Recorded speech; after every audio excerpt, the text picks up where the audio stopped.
Simulation races have come a long way since the days of Gran Turismo on the PlayStation. And while Assetto Corsa showcases enough modern conventions in its recent release on PS4 and Xbox One, many of the game's shortcomings stem from an obsession with developing a wholly realistic driving simulation that make much of the experience feel left in the past.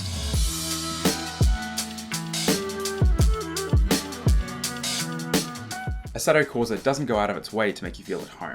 Menus, submenus, and career event descriptions do little to lend the game a sense of polish, with option and assist menus being long lists with little accompanying description. That thrown in the deep end mentality extends to gameplay, where AI drivers are truly unforgiving, even on easy difficulty, and the lack of a rewind feature meant that trying to climb up the track and hold a podium position was deeply frustrating. Progression through the career is done by completing events in a series, and once there are enough medals racked up in a series, the next is just unlocked. A common sense of accomplishment found in unlocking vehicles with currency or even completing arbitrary bonus objectives was completely absent, and this left the career mode feeling like a frustratingly slow and painful climb. The career opens with middling vehicles locking away more exciting rides to the later game, making starting series little more than a slog. Special events are far more enticing though, allowing access to all of the 94 varied scenarios straight out of the box. Even though the game does little to help all but the most dedicated simulation racing fans, just the magnitude of options available to players is impressive, if not overwhelming.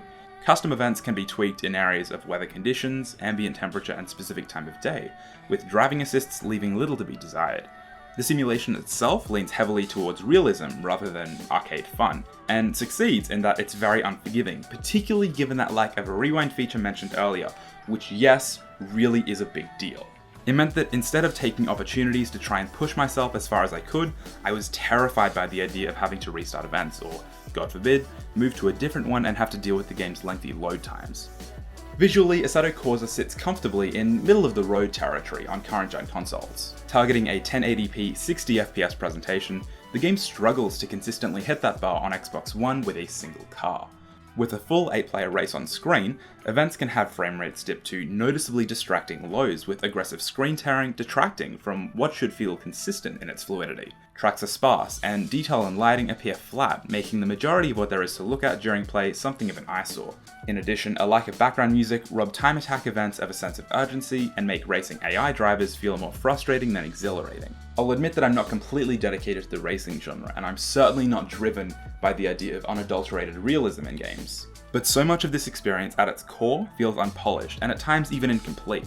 From subpar visuals to audio problems and even outright crashes, Assetto Corsa at every turn felt like such a big step back, put next to many recent and even long past efforts from the likes of Turn 10, Polyphony Digital, or Codemasters. In my eyes, Assetto Corsa seems like it would have been a Herculean task. The diminutive studio Cuno Simulazioni originally launched the game on Steam Early Access in 2014, with their sights set solely on a truly realistic realization of simulation racing. In succeeding as a realistic racer, Assetto Corsa fails as a polished and engaging experience. That was my review of Assetto Corsa. I wasn't quite so sold on the game, unfortunately.